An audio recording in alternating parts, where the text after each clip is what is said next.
오늘은 로마서 5장 12절에서 15절 말씀입니다. 로마서 5장 12절에서 15절까지 말씀, 영상을 통해서 말씀을 낭독하도록 하겠습니다. 그러므로 한 사람으로 말미암아 죄가 세상에 들어오고 죄로 말미암아 사망이 들어왔나니 이와 같이 모든 사람이 죄를 지었으므로 사망이 모든 사람에게 이르렀느니라. 죄가 율법이 있기 전에도 세상에 있었으나 율법이 없었을 때에는 죄를 죄로 여기지 아니하였느니라. 그러나 아담으로부터 모세까지 아담의 범죄와 같은 죄를 짓지 아니한 자들까지도 사망이 왕노릇하였나니 아담은 오실 자의 모형이라. 그러나 이 은사는 그 범죄와 같지 아니하니 곧 한 사람의 범죄를 인하여 많은 사람이 죽었은즉 더욱 하나님의 은혜와 또한 한 사람 예수 그리스도의 은혜로 말미암은 선물은 많은 사람에게 넘쳤느니라. 아멘. 오늘은 아담과 그리스도, 우리와 본질적인 관계에 대해서 살펴보도록 하겠습니다. 오늘 본문의 5장 15절 마지막에 보면 예수 그리스도의 은혜로 말미암은 선물은 많은 사람에게 넘쳤다, 이렇게 이야기하고 있습니다. 그래서 이 말씀을 근거로 많은 사람이라는 것이 모든 사람이다. 모든 사람이다. 그래서 모든 사람이 다 구원을 받는다, 이렇게 문자적으로 해석하는 것이 보편 구원론이라고 합니다. 우리가 WCC 그 종교 통합이라든지 또 종교 일치 운동 이런 것들을 보면 모든 종교가 다 구원이 있다고 주장을 합니다. 특히 천주교도 앞장서서 그 연합운동을 주관하고 있는데, 모든 종교, 천주교의 한 신부도 기독교만 구원이 있다고 이야기하지 않습니다. 모든 종교에 구원이 있다고 이야기하는 신부도 제가 들은 적이 있었습니다. 그래서 모든 종교에 구원이 있다, 보편 구원론, 이것은 이단적이고 성경적이 아니라는 것입니다. 오직 하나님의 은혜와 의의 선물을 넘치게 받은 자들, 5장 17절에 보면 생명 안에서 왕노릇하는 자는 누구인가? 오직 예수 그리스도의 은혜와 의의 선물을 넘치게 받은 자들만 생명 안에서 구원받는다, 이렇게 말씀하고 있는 것입니다. 인류는 구원을 받을 자와 버려질 자로 명확하게 구분되어 있습니다. 성경은 분명하게 그렇게 이야기하고 있습니다. 세례요한도 알곡과 쭉정이의 심판을 말씀했고, 예수님도 믿는 자와 믿지 않는 자들을 정확히 구분해서 말씀하셨습니다. 요한복음 3장 16절 18절을 보면 하나님이 세상을 이처럼 사랑하사 독생자를 주셨으니 이는 그를 믿는 자마다 멸망치 않고 영생을 얻게 하려 하심이라. 그를 믿는 자는 심판을 받지 아니하는 것이요 믿지 아니하는 자는 하나님의 독생자의 이름을 믿지 아니하므로 벌써 심판을 받은 것이라. 예수님도 믿는 자에게는 영생이 있고 예수 그리스도를 믿지 않은 자에게는 심판이 있고 정죄를 받았다, 이렇게 분명하게 말씀하고 있는 것입니다. 요한복음 5장 19절에도 행위 심판에 대해서 예수님도 말씀하고 있습니다. 선한 일을 행하는 자는 생명의 부활로, 악한 일을 행하는 자는 심판의 부활로 나오리라.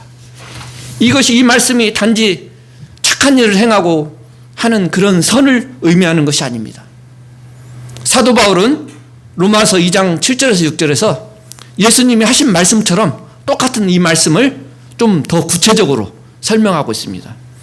로마서 2장 7절, 참고 선을 행하여 영광과 존귀와 썩지 아니함을 구하는 자에게 영생으로 하시고,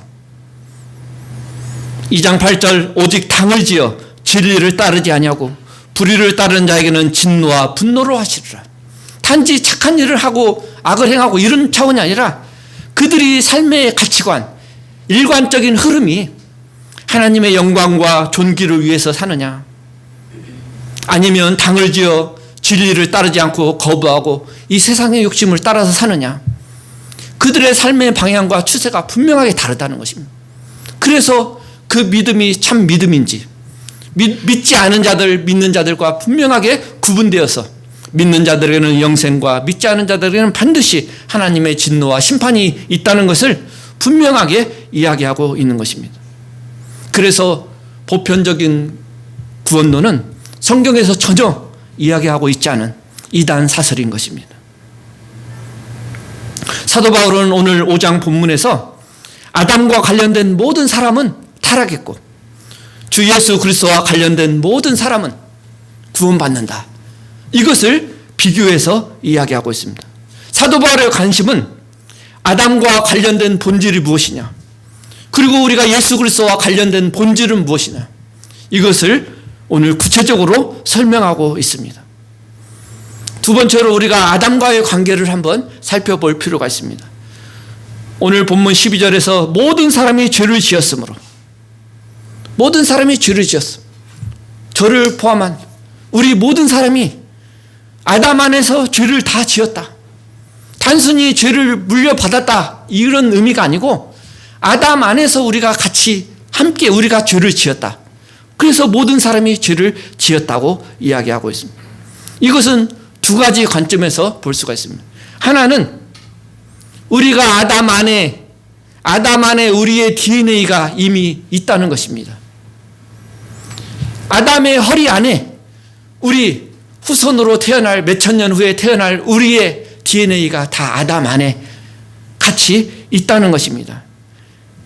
이것이 바로 아담과 우리의 관계라는 것입니다. 태어나진 않았어도 이 말씀의 근거로 히브리서 7장 9절에서 10절을 한번 보면, 또한 10분의 1을 받은 레위도 아브라함으로 말미암아 10분의 1을 바쳤다고 할 수 있나니, 이는 멜기세덱이 아브라함을 만날 때에 레위는 이미 자기 조상의 허리에 있었습니다. 아브라함이 조카 롯을 구하고 돌아올 때에 살레망 멜기세덱을 만났습니다. 그래서 그 멜기세덱에 대해서 아브라함이 11조를 드렸습니다. 근데 히브리서에 보면 아브라함이 11조를 드린 것이, 레위 족속은 11조를 받지 않습니까? 11조를 받는 레위도 아브라함으로 말미암아 멜기세덱에 11조를 드렸다. 왜? 레위는 아브라함이 11조를 바칠 때 태어나지도 않았죠. 아브라함, 이삭, 야곱의 자손이 레위니까 4대 후에 태어날 그 레위도 아브라함과 함께 아브라함 허리 안에서 멜기세덱에 11조를 드렸다. 이렇게 이야기하는 거예요. 이것이 같은 의미인 거예요. 아담의 범죄하여 율법과 정죄와 그 처벌 아래로 들어갔을 때 전 인류가, 우리를 포함한 모두가 아담의 허리 안에 있었다는 것입니다. 아담 안에서 같이 죄를 지었다는 것입니다. 이런 의미에서 아담 안에서 우리가 모두 죄를 지은 죄인이다. 그런 의미가 하나가 있고, 또 하나는 바로 아담과의 관계가 바로 예수 그리스도와의 관계를 설명하는 것이다. 아담은 인류의 머리로 하나님이 정하셨다. 그리고 예수 그리스도도 우리의 새 인류의 머리로 정하셨다는 것입니다. 아담이 우리의 대표자였다는 것입니다. 대표. 그래서 하나님이 아담을 후손으로 태어날 전 인류의 대표로, 우리들을 대표해서 전 인류 수천 년 동안 태어날 인류를 대표해서 아담과 언약을 맺으셨다는 것입니다. 그것이 행위 언약이죠. 행약. 말씀대로 순종하면 영원히 살지만 불순종하고 하나님을 거역하면 죽는다.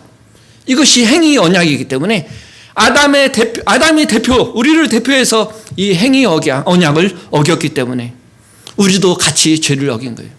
그렇죠? 한 나라를 대표해서 대사가 나가 있죠. 그 나라를 대표해서. 그래서 그 대사가 그 나라하고 죄악을 맺거나 대통령이 서명한 것은 그 나라 모든 국민에게 적용되는 것과 똑같은 것입니다. 우리의 대표, 모든 인류의 대표 아담이 범죄하였기 때문에 그 죄가 우리에게 다 적용된다는 것입니다. 이 두 가지가 바로 그리스도가 우리의 대표인 것처럼 아담이 또한 우리 인류의 대표라는 것입니다. 이것이 신비적인 거죠. 그렇죠. 내가 태어나지도 않았는데 어떻게 내가 아담 안에서 죄를 지었는가? 내가 태어나지도 않았는데 어떻게 우리가 예수 그리스도 안에서 우리의 죄가 용서받았는가? 그것이 신비죠. 그게 믿음이죠. 그것이 연합인 것입니다. 연합. 그래서 우리의 원죄 교리의 진수가 바로 여기에 있는 것입니다. 신비적인 거죠. 이것은 씨앗의 원리입니다. 사과나무에 사과씨를 가지고 있으면 씨밖에 없죠. 근데 그 씨 안에는 뭐가 있습니까? 앞으로 나무가 자라서 사과 열매를 맺을 그 열매가 다 있는 거예요. 그것이 나타나진 않았지만 그 씨 안에 그 사과의 모든 열매가 있는 거예요. 사과를 실제로 심으면 몇 년을 기다리고 가꾸면 당연히 그 나무의 열매가 맺는 거예요. 그 씨 안에 그 생명이 있듯이 아담 안에 우리가 있어서 함께 아담 안에서 죄를 지었다는 것이에요. 그래서 12절을 보면 이러한 이해를 바탕으로 14절에 아담은 오실자의 모형이다. 아담은 우리의 새 인류로 우리의 새로운 머리로 오실 예수 그리스도의 모형이라는 것입니다.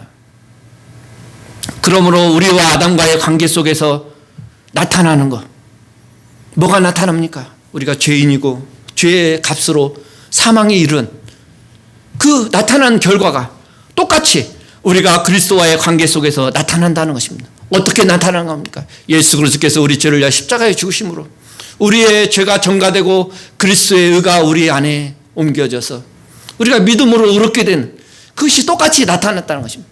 사도 바울은 그래서 아담과 그리스도의 관계, 본질적인 관계를 통해서 아담과 우리의 본질적인 관계를 통해서 예수 그리스도와 우리의 관계를 설명하고 있는 거예요. 아담으로 인해서 우리가 죄와 죽음이 왔지만 우리의 인류의 대표, 그러나 예수 그리스도를 통해서 우리가 생명이 얻고 의롭게 되었다, 구원받았다, 이렇게 설명하고 있는 것입니다. 그러면 오늘 아담과 예수 그리스도와 어떤 유사점이 있고 어떤 차별점이 있는지를 살펴보도록 하겠습니다. 아담과 예수 그리스도 다 하나님이 대표로 세우셨다는 거예요. 하나님이 대표와 언약을 맺으셨어요. 그리고 두 종족, 인류의 머리가 된다는 것입니다. 아담은 태어날 때부터 모든 인간의 조상이 된 거예요. 인간이 태어나면 다 아담의 후손입니다. 아담의 후손. 그러나 예수 그리스도는 하나님 나라의 새로운 종족, 새로운 하나님의 백성, 하나님의 백성의 대표가 종족이 머리가 되신 것입니다. 그래서 아담과 예수 그리스도는 그러한 공통점이 있다는 것입니다. 그것은 신약성경에서 여러 번 말씀하고 고린도전서 15장 45절 47절을 보면 기록된 바 첫사람 아담은 생명이 되었다함과 같이 마지막 아담은 살려주는 영이 되었나니 마지막 아담은 예수 그리스도를 말하는 거예요. 첫사람은 땅에서 났으니 흙에 속한 자이거니와 둘째 사람은 하늘에서 나셨느니라. 아담은 흙에서 났지만 예수 그리스도는 하늘에서 나신 분이라는 거예요. 첫사람은 우리에게 죄와 죽음을 가져왔지만 마지막 아담인 예수 그리스도는 우리에게 생명을 주셨다는 것입니다. 하나님은 아담을 우리의 머리와 대표로 지명하셨고 같은 방법으로 예수 믿고 거듭난 새로운 백성으로 태어난 모든 하나님의 백성의 대표로 예수님을 우리에게 보내주셨다는 것입니다. 그리고 아담과 그리스도는 똑같이 하나님과 언약을 맺고 아담은 행위 언약을 맺었죠. 그러나 예수 그리스도는 우리의 구속 언약을 맺으시고 우리에게 새 언약을 맺어주시고 새로운 하나님의 언약을 맺어주셨습니다. 그리고 아담과 예수 그리스도 학자, 그 자손, 그 모든 자손을 대표하는 머리가 되는 것입니다. 그리고 그분이 맺은 언약은 그 후손들에게 다 효과적으로 다 똑같이 미치는 것입니다. 그 자손들에게 다 물려준다는 것입니다. 그 언약의 결과. 그래서 행위 언약을 어김으로 죄와 사망이 우리에게 물려받은 것이고 예수 그리스도께서 구속의 언약을 통해서 십자가에 죽으심으로 우리에게 생명을 주시고 우리의 죄가 전가되고 그리스도의 의가 우리에게 것이 돼서 우리가 그래서 구원받은 것이 아닙니다. 고린도전서 15장 21절을 보면 한 사람이 사망이 한 사람으로 말미암았으니 죽은 자의 부활도 한 사람으로 말미암는지라. 아담으로 사망이 이르렀지만 예수 그리스도의 한 사람으로 우리가 부활하게 됐다. 이렇게 이야기하고 있습니다. 아담 안에서 모든 사람이 죽은 것 같이 그리스도 안에서 모든 사람이 삶을 얻으리라. 아담과 그리스도를 이렇게 비교하고 이러한 공통점이 있다는 것입니다. 아담과 그리스도. 그러면 차이점은 무엇입니까? 어떤 아담과 예수 그리스도의 어떤 차이점이 있습니다. 가장 기본적인 차이점은 아담은 자연적이고 육신적이라는 거죠. 그렇죠. 자연적이에요. 사람은 누구나 태어나면 아담의 후손이 되는 거예요. 자연적으로. 그리고 우리가 육신을 입고 이 땅에서 죽을 수밖에 없는 죄의 결과로 사망을 가져온, 이것이 바로 자연적이고 육신적인 것입니다. 그러나 예수 그리스도는 더 이상 육신적이 아니라 영적인 것입니다. 영적으로 어떻게 예수 그리스도의 후손이 되느냐, 어떻게 예수 그리스도의 자손이 되느냐, 물과 성령으로 거듭난 자만이, 믿음으로 예수 그리스도를 믿고 고백하고 성령으로 중생한 자, 거듭난 자만이 하나님의 자녀, 새로운 백성이 된다는 것입니다. 그래서 영적이라는 것입니다. 요한복음 3장에서 니고데모가 예수님을 찾아왔잖아요. 그래서 예수님께서 너가 물과 성령으로 거듭나지 않으면 하나님 나라를 볼 수도 없고 하나님 나라를 들어갈 수도 없다. 육으로 난 것은 육이다. 아담의 후손으로 태어난 것은 아담의 후손 육이다. 그러나 예수 그리스도의 후손으로 거듭나기 위해서는 믿음으로 물과 성령으로 거듭나 중생해야 하나님의 백성, 새로운 자녀로 새 생명으로 태어난 줄로 믿습니다. 그리고 15절에는 범죄와 은사가 나눠져 있습니다. 구별됩니다. 범죄는 아담의 범죄로 인해서 타락하고 그 불순종의 결과입니다. 그래서 사망이 왔습니다. 로마서 6장 23절, 죄의 삭은 사망이요 하나님의 은사는 그리스도 예수 우리 주 안에 있는 영생이니라. 그래서 범죄는 아담의 불순종의 결과입니다. 그러나 은사는 뭡니까? 범죄와 같지 아니하다고 이야기했습니다. 은사는 값없이 주신 선물입니다. 우리가 일하고 싹쓸 받는 것이 아닙니다. 하나님의 은혜입니다.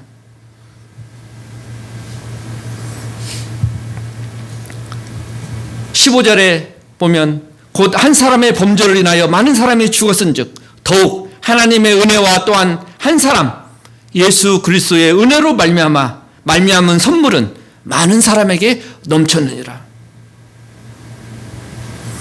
범죄와 은사는 아담과 예수 그리스도의 차별점을 이야기하고 있는 것입니다. 죄와 사망을 가져오고 심판을 받을 수밖에 없는 존재에서 예수 그리스도로 인해서 구원에 이르고 생명을 얻게 되는 그런 하나님의 은혜를 받은 존재로 완벽하게 아담과 예수 그리스도를 대조하고 있는 것입니다. 이 하나님의 은혜, 독생자를 주신 하나님의 은혜, 이것이 하나님의 선물이고 값없이 주시는 선물인 것입니다. 이 선물은 뭡니까? 사망과 반대되는 영생이라는 것입니다. 영생. 로마서 3장 24절, 그리스도 예수 안에 있는 속량으로 말미암아 하나님의 은혜로 값없이 의롭다 하심을 얻은 자가 되었느니라. 하나님의 은혜로 값없이. 그렇죠. 우리가 볼 때 하나님의 은혜지만 하나님은 얼마나 큰 값을 치르셨습니까? 그렇죠. 자기의 독생자를 십자가에 죽게 하시는 그 공의로우신 심판을 치르신 것입니다. 구원은 전적인 하나님의 은혜에 속하는 것입니다. 그렇죠. 이 은혜는 넘치는 특징이 있어요. 넘치는 은혜, 넘치는 은혜. 끝이 없고 영원토록 풍성한 은혜입니다. 이 은혜만큼 값진 거 우리에게는 없는 것입니다. 이 세상의 어떤 부귀와 명예와 어떤 것보다, 어떤 성공보다 이 하나님의 우리의 구원의 은혜를 생각하면 이것들은 정말 먼지 같은 것들이죠. 한순간의 것들이죠. 하나님의 은혜는 풍성합니다. 에베소서 2장 4절에서 8절을 보면 긍휼이 풍성하신 하나님이 우리를 사랑하사 그 큰 사랑을 인하여 허물로 죽은 우리를 그리스도와 함께 살리셨고 너희는 은혜로 구원을 받은 것이라. 또 함께 일으키사 그리스도 예수 안에서 함께 하늘에 앉히시니 이는 그리스도 예수 안에서 우리에게 자비하심으로써 그 은혜의 지극히 풍성함을 오는 여러 세대에 나타내려 하심이라. 너희는 그 은혜로 인하여 믿음으로 말미암아 구원을 받았으니 이것은 너에게서 난 것이 아니요 하나님의 선물이라. 이 하나님의 은혜, 그 풍성한 은혜, 넘치도록 긍휼이 풍성하신 그 하나님의 은혜를 우리가 받아서 하나님의 자녀가 되고 구원받은 줄로 믿습니다.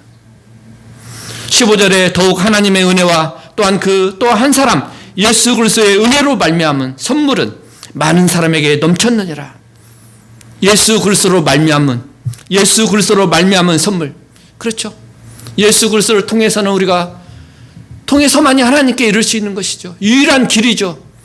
구원의 유일한 길이고 생명의 길이죠.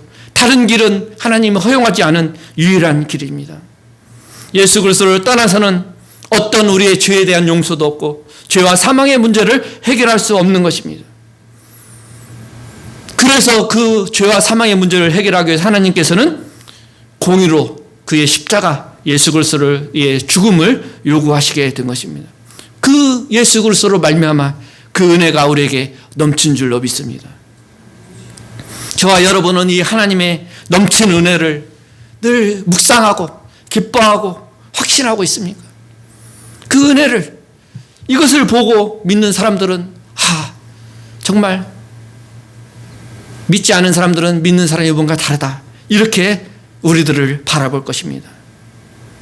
이 은혜의 풍성함을 알지 못하고 사는 것은 일종의 죄악입니다. 하나님께서 왕의 아들로 왕자의 삶을 사도록 우리에게 허용했는데 정말 거지로서 인생을 살아간다면 그 얼마나 불쌍하고 하나님 보시기에 죄악된 인생입니까? 우리는 값없이 주시는 하나님의 은혜, 그 십자가의 은혜, 영원토록 우리의 생명을 구원하신 그 하나님의 은혜를 늘 바라보며 묵상하며 감격하며 감사하면서 누리면서 천국의 소망을 가지고 믿음으로 살아가는 저와 여러분들 다 되시기를 예수님의 이름으로 축복합니다. 아멘.